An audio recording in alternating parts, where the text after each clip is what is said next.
So we going to shoot around, and we're leaving shoot around, and we're on the bus, and MJ like, man, drop me off here. And drop him off at the bar. He say he's gonna have some beers, right? Huh? Say he's gonna have some Listen beers. to the rest of this story, okay, bro. go have some beers. So he tell us to pick him up on the way back to the game. We pick him up. He still got his sweats on. You know MJ come to the game suited and booted. All right, he still got his sweats on. Pick us up. He get on the bus. Yeah, man, I'm feeling good. Right? Bubbly. You can smell the beer on him. Michael Jordan once told the team bus driver to pull over and let him out at a bar before a game. Not after the final buzzer. Not on an off day. Before tip-off. While the rest of the Chicago Bulls stayed on the bus and headed back to the hotel to rest, hydrate, and mentally lock in, Jordan stepped off alone. No entourage. No hesitation. Just MJ walking into a bar like it was any other night. So we going to shoot around, and we're leaving shoot around, and we're on the bus, and MJ like, man, drop me off here. And drop him off at the bar. He say he's gonna have some beers, right? So he tell us to pick him up on the way back to the game. We pick him up. He still got his sweats on. You know MJ come to the game suited and booted, all right? Still got his sweats on. Pick us up. He get on the bus. Yeah, man, I'm feeling good. Right?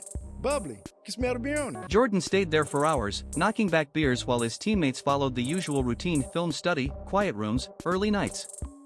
Later that evening, the team bus circled back to pick him up on the way to the arena. When Jordan climbed back on, he was still wearing sweats, still laughing, clearly smelling like alcohol.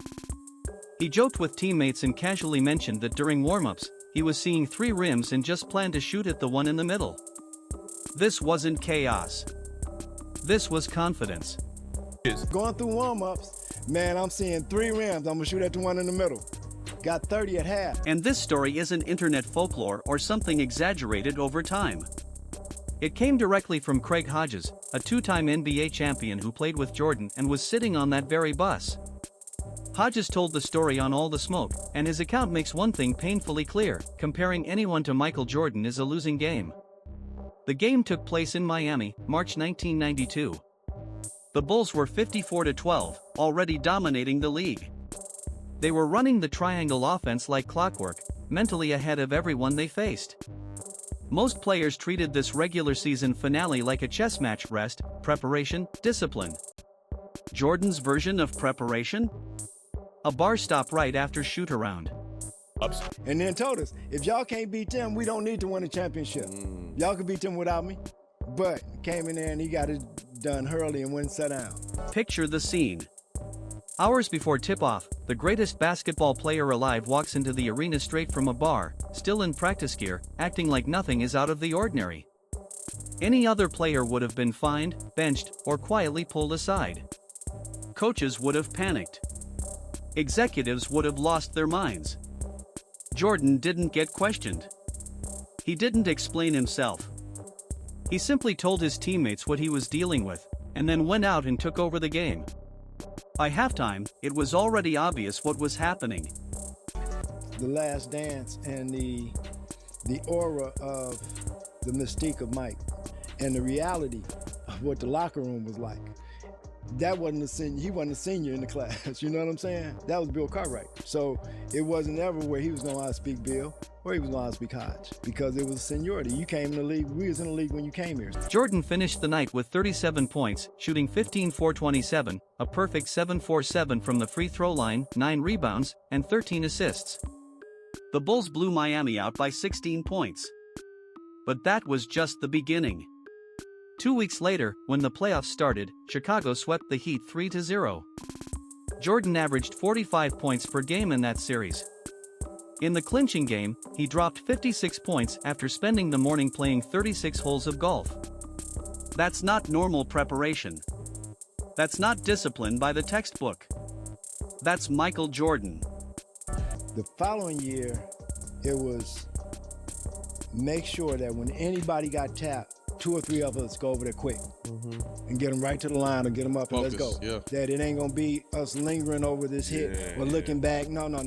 Get your ass up, get to the line, make your free throws. They gonna foul you because they can't stop you. Things got even wilder later when Glenn Rice and Steve Smith made the mistake of giving Jordan a look after he scored just 2 points in the first quarter of another game. That look flipped a switch. Jordan exploded for 54 points over the next 3 quarters, turning the Heat into practice cones. That's what happens when you challenge the most competitive player to ever touch a basketball. And this is why Craig Hodges' perspective matters. He wasn't just a role player hanging around greatness. He was a 3-time NBA three-point contest champion from 1990 to 1992, one of the best shooters in the league who understood elite basketball culture. I think he was better than MJ just from a natural, you 6'7" with the same components. The difference was that the level of confidence, Scotty come in having to prove himself from Central Arkansas, as opposed to knowing that, dude, I'm 6'7", I got handles, I can jump, I can shoot. I still got to prove myself, where M was already proven to a degree. More importantly, Hodges understood the real energy inside the Bulls' locker room, the parts The Last Dance barely touched. The documentary made it seem like Jordan controlled everything. But Hodges said that wasn't fully true. The real authority was Bill Cartwright, known inside the team as Teach. When things got tense in games or practices, players didn't look to Jordan. They looked to Cartwright. That veteran leadership kept egos in check and made sure accountability stayed real. That structure mattered. So when you guys played together, how often was it for you guys to have dinner together? I mean, we may have like a pre-game meal or something like that, but it's always a big party of people. How many times did just you and Michael have dinner in Chicago? Chicago has a lot of great... Scotty, stop it. Scotty, stop it. Never. You and Michael never had dinner together one-on-one? No. Because of that hierarchy, Jordan could be ruthless without destroying chemistry. Veterans had the respect to calm situations down when needed. That balance allowed Jordan to push teammates hard, demand perfection, and still keep the locker room intact. That's why nobody panicked when he showed up after drinking beers. The veterans trusted his routine because it worked. Try explaining that to today's NBA front offices obsessed with sleep trackers, diet charts, and minute-by-minute monitoring. Hey, not that, but it bothers me what Dallas's management is trying to portray Luka as. Like, we aren't grown men and can handle what we need to do. To they're mad because they think he smokes hookah and drinks beer. Like, if you knew what motherfuckers was really doing and still going out there and being professionals, like... Hodges also explained how those Bulls teams transformed from talented but soft into completely unstoppable. Before Chicago ruled the league, they had to survive Detroit. The Pistons' Jordan rules weren't just defensive schemes, they were psychological warfare. Beat Jordan up. Knock him down. Break Chicago's confidence. Early playoff matchups weren't close.